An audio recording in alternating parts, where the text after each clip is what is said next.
Et maintenant, je voudrais donner la parole à son Excellence Rose Anne Auguste, ministre des Droits de l'Homme et de la lutte contre l'extrême pauvreté en Haïti.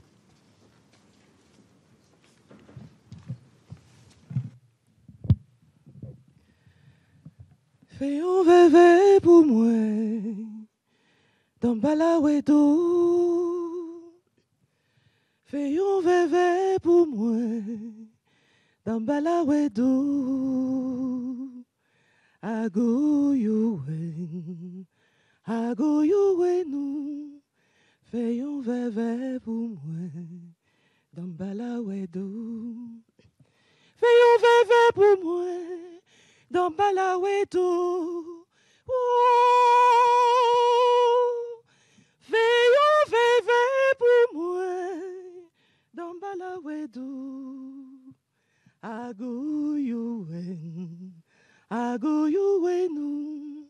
Fais un bébé pour moi, dans Balawedo. Fais un bébé pour moi, dans Balawedo.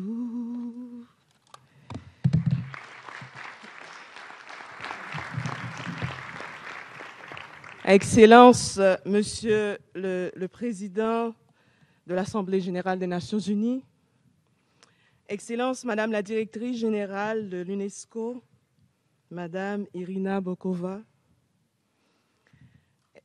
la très honorable Michaël Jean, envoyé spécial de l'UNESCO en Haïti, Mesdames, Messieurs les ministres, Mesdames, Messieurs, Excellences.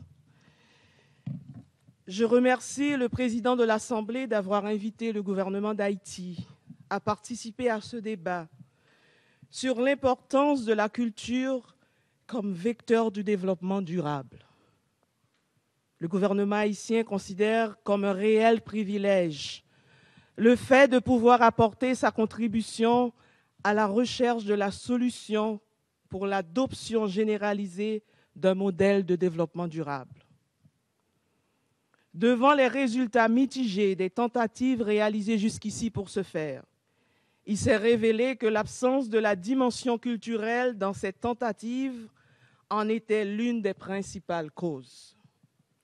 La culture s'avère être en effet un élément sine qua non de tout processus de développement.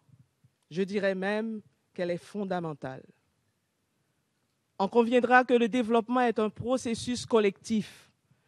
Vouloir développer une société divisée, secouée par de fortes tensions sociales, sans tenir compte et sans se servir de son profil culturel et linguistique, est un exercice futile, un gaspillage voué à l'échec. Voilà pourquoi tout projet de développement doit d'abord être un projet culturel et social. La culture est donc non seulement le catalyseur et le moteur du développement durable, mais elle en est surtout un passage obligé. C'est par la culture et la langue que les gens se découvrent des affinités, une identité commune, des rêves communs. C'est de leur culture que les sociétés puisent l'énergie de lutter ensemble pour vaincre leurs différends, réaliser la cohésion sociale indispensable à la concrétisation de ces rêves communs. La culture, c'est l'âme d'un peuple, son souffle de vie. Et la langue, c'est l'outil fondamental pour l'expression de cette culture. À son dernier souffle, on dit de l'homme qu'il a rendu l'esprit. Il est mort. C'est tout aussi vrai pour un peuple privé de sa culture ou un peuple dont la langue est jugulée. C'est un peuple mort. Un peuple mort ne peut pas se développer, quel que soit le montant d'aide qu'on peut lui accorder. Aussi, loin des pratiques consistant à réduire la culture au loisir, donc à la considérer comme accessoire, à la reléguer au second plan, un gouvernement ne saurait jamais accorder trop d'importance aux dimensions culturelles et linguistiques d'un peuple. Le budget consacré à leur promotion et à leur développement ne saurait jamais être trop important, car la culture et la langue conditionnent ce que toutes les sociétés s'entendent pour considérer comme primordial et sacré le développement économique. Dans un processus de développement durable, la culture remplit 3 rôles essentiels. Elle permet d'abord au peuple de se retrouver, de se définir et de se projeter dans l'avenir, c'est-à-dire bâtir ce qu'on appelle un projet de société. Elle a également un rôle que je dirais thérapeutique. Nous connaissons tous le pouvoir de la musique qui adoucit les mœurs. Mais en tant que moyen d'expression, tous les arts possèdent cette faculté thérapeutique, sinon de guérir, mais d'apaiser les maux les plus profonds qui torturent l'âme humaine. À plus forte raison, dans les sociétés du monde en développement qui subissent de terribles traumatismes dus à la misère, à la guerre ou aux catastrophes naturelles, la culture et l'art sont indispensables à l'équilibre mental et psychologique de leur société. La culture désaliène, elle libère, elle dynamise. C'est une puissante locomotive économique. Elle représente non seulement l'âme d'une nation, mais elle est aussi marchandise, mais marchandise dans le sens du développement de l'économie sociale. Quand on lui accorde l'attention qu'elle mérite, elle génère énormément d'argent. En ce sens, elle est un facteur privilégié de développement économique et une arme d'une efficacité redoutable pour lutter contre l'extrême pauvreté. L'économie d'un pays peut recevoir un apport monétaire non négligeable du tourisme, de l'industrie de la musique, de ses œuvres littéraires. Même la façon de sourire d'un peuple, de se comporter, son sens de l'hospitalité, son patrimoine folklorique et historique, sa gastronomie constituent de sérieux attraits qui peuvent assez facilement, en adoptant une politique culturelle adéquate, se convertir en espèces sonnantes et trébuchantes et générer des millions d'emplois. Quant à la langue, les recherches en sciences de l'éducation ont démontré depuis longtemps que la langue maternelle d'un peuple est le meilleur instrument pour son éducation. En Haïti, nous avons le rare avantage que le créole est parlé par toute la population, ce qui fait du créole un instrument incontournable pour l'éducation pour tous et pour toutes. Il convient de signaler la nature transversale de la culture, de la langue et de l'art qui leur confère une puissance inouïe en matière de développement social, culturel et économique. La culture et les arts valorisent ceux qui s'y adonnent ou qui évoluent dans un milieu où ils fleurissent. Ils ont un lien direct avec l'éducation, le niveau de vie et le respect des valeurs fondamentales et de l'environnement. Haïti, Madame Mokova, possède donc tous les atouts en misant sur sa richesse culturelle, linguistique et historique pour vaincre l'extrême pauvreté, faire l'expérience d'un développement durable, réussi et atteindre l'objectif que s'est fixé le gouvernement de faire partie des pays émergents à l'horizon 2030. Haïti est trop riche pour être pauvre, répète toujours le président Martelly. En effet, Haïti est un carrefour de création constante, comme vient de le dire la très honorable Michaël Jean. On retrouve les plus beaux tableaux picturaux dans ces bidonvilles. Au cœur des affres de la misère de ces quartiers précaires, on retrouve les plus grands peintres et sculpteurs. Dans les ghettos de Port-au-Prince, d'excellents artisans de récupération brillent de mille feux. Impossible de ne pas mentionner les sculpteurs de la Grande Rue ou ces génies du fer découpé du village de Noailles, ou ces jeunes peintres de Carrefourfeuille. Qu'on s'imagine un peu avec un encadrement adéquat le rayonnement culturel que ces artistes donneraient à Haïti sur le plan mondial et les retombées économiques que la vente de leurs œuvres engendrait pour le pays. Vous parlez de la littérature haïtienne, mon Dieu, la puissance des mots résonne un peu partout à travers le monde pour témoigner de la force de notre littérature, et les rythmes de la musique haïtienne font vibrer la majorité des peuples de la planète. N'est-ce donc pas un pays magique, bourré de potentialités et de richesses? Je suis en train, évidemment, de me livrer à un exercice impossible. Comment traduire en paroles la magie d'une œuvre artistique? Comment communiquer l'émotion que provoque un tableau, une musique? À défaut d'assister à un des ateliers organisés pour les jeunes à Carrefourfeuille, un quartier précaire à Port-au-Prince, par le groupe rap montréalais Namadik Massive, il vous faudrait au moins visionner un ensemble de documentaires sur cette expérience. Vous saisiriez alors toute l'énergie positive qui se dégage de ces rencontres, de ces communions, devrais-je dire, où l'on s'exprime, on se libère, on se crée, on se réinvente et on s'affirme. Vous comprendriez aussi, Monsieur le Président, l'extraordinaire puissance de l'art propre à réaliser des miracles sur le plan social et économique dans une société, dans un pays.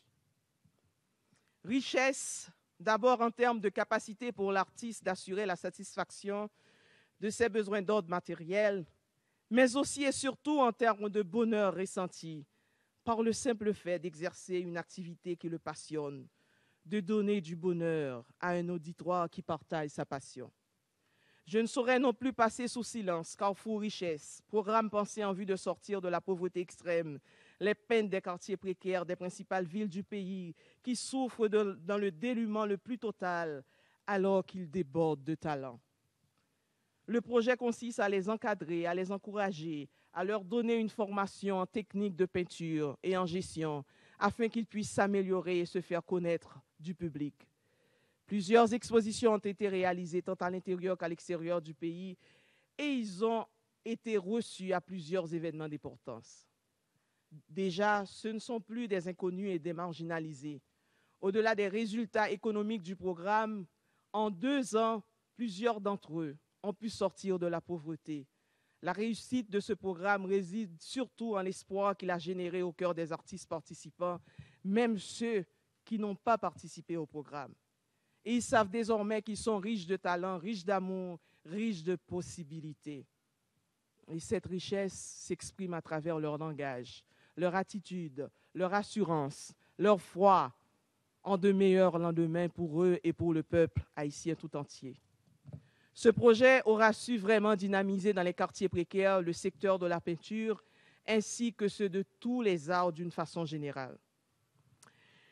Je m'en voudrais de ne pas souligner pour vous ce que j'ai surtout retenu du concours de peinture murale pour propager un message de paix organisé à la suite de la mort de Nelson Mandela et auquel participaient des peintres de 11 quartiers précaires de Port-au-Prince. Ils peignaient bien sûr pour remporter le prix, mais ce qui les motivait surtout, c'était le désir de projeter une image positive de leur quartier et de leur communauté. Il faut également souligner l'encouragement et le support qu'ils recevaient des membres de leur quartier, dont plusieurs offraient leur aide et désiraient à un titre ou à un autre apporter leur collaboration. C'est là un exemple entre 1000 qui prouve que vraiment la culture favorise le dépassement de soi et la cohésion sociale. Mais, Madame Mokova, la très honorable Michaël Jean, les témoignages les plus touchants que j'ai eu cependant vus viennent des prisons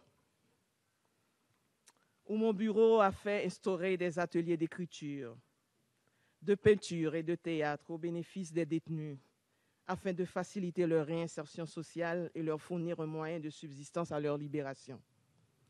Le projet de réhabilitation sociale dans les centres carcéraux consiste à regrouper des artisans détenus dans un espace multicréation en leur fournissant les outils adéquats afin de leur permettre de créer librement. L'idéal, c'est de faire des prisons haïtiennes de vrais centres de culture, créateurs de richesses. Le facteur critique de ce projet, ainsi que tous ceux dont j'ai parlé, tient à l'efficacité de l'encadrement marketing et de l'efficacité des campagnes de communication, qui sont toutes basées sur les traits culturels et linguistiques les plus fondamentaux du peuple haïtien. La nouvelle campagne pour l'alphabétisation que mon bureau coordonne entre dans le même modèle basé sur une approche participative et le respect des atouts culturels et linguistiques des participants. Haïti ne saurait se développer sans l'adoption de nouveaux paradigmes, sans d'importants changements au niveau des façons de penser et de faire. Mais ces changements ne pourront se réaliser que dans la mesure où les approches pour y parvenir respectent totalement les valeurs fondamentales de la culture haïtienne. Si j'ai pris le temps de relater ces quelques projets prometteurs, c'est pour vous crier ma foi en la nouvelle approche prônée par l'UNESCO. Grâce à elle, Haïti et le monde en développement sont beaucoup plus près de résoudre le problème de la faim et de la pauvreté, dans la mesure où cette option reçoit toute l'attention, l'encadrement et les fonds qu'elle nécessite. Je demeure convaincu qu'avec le climat social qui s'assainit au fur et à mesure, ces projets contribueront grandement à créer les conditions propices à la réalisation du miracle haïtien qui doit hausser le pays au rang des nations émergentes à l'horizon des années 2030. Il est cependant à déplorer que les bailleurs de fonds et les États se montrent souvent réticents à investir dans des campagnes de communication assurant la promotion de la culture d'Haïti et la promotion de sa langue nationale qui est le créole. Cette tendance nuit au développement, car on ne saurait aider une communauté à se développer alors que l'on nie sa culture et sa langue. Combien d'organismes internationaux envoient en Haïti des missions composées d'experts qui ignorent le b.a.-ba de la culture et des langues d'Haïti? À ce chapitre, l'aide internationale devait se réorienter. Beaucoup trop d'organismes qui y œuvrent pensent encore pouvoir imposer leur propre modèle de développement. J'espère, par mon intervention, avoir démontré que de telles façons de faire sont irrémédiablement vouées à l'échec, car l'homme et la femme ont autant besoin d'art et de poésie que d'oxygène pour vivre et s'épanouir. Le développement est un processus beaucoup trop complexe et ardu pour se passer de la culture et de la langue qui toutes deux s'avèrent être des leviers indispensables de développement économique, social et territorial.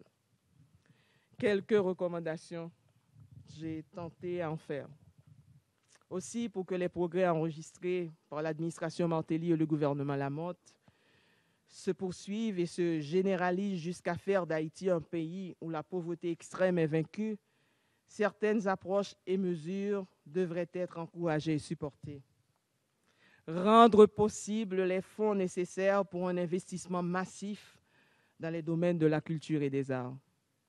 Pour la vulgarisation et la démocratisation de la culture, créer des dizaines de centres d'intégration communautaire à travers toute la région, à travers Haïti, dans un format adapté au milieu géographique pour faciliter les échanges entre les artistes et accroître les entreprises d'action collective.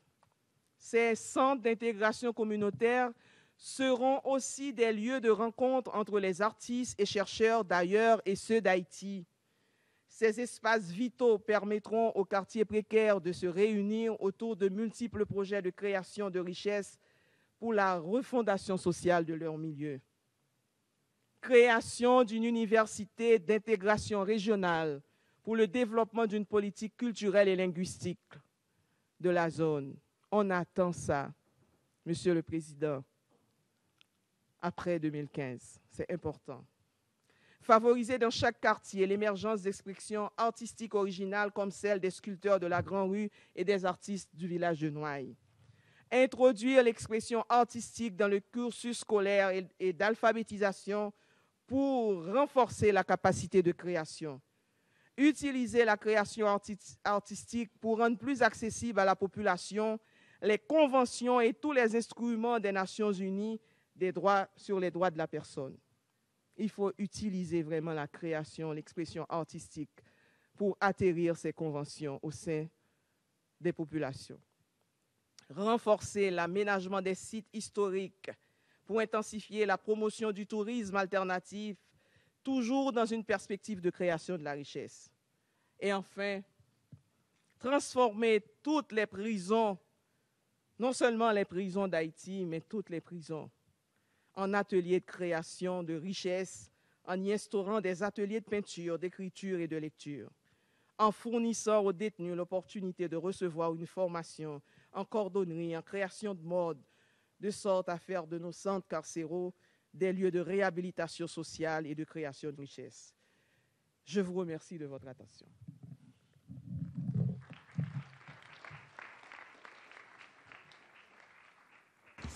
Je remercie Madame la ministre des Droits de l'Homme et de la lutte contre la pauvreté de Haïti pour Doublement d'abord pour sa déclaration et deuxièmement pour le chant introductif en créole et puis pour sa belle voix qui a égayé notre session de ce matin.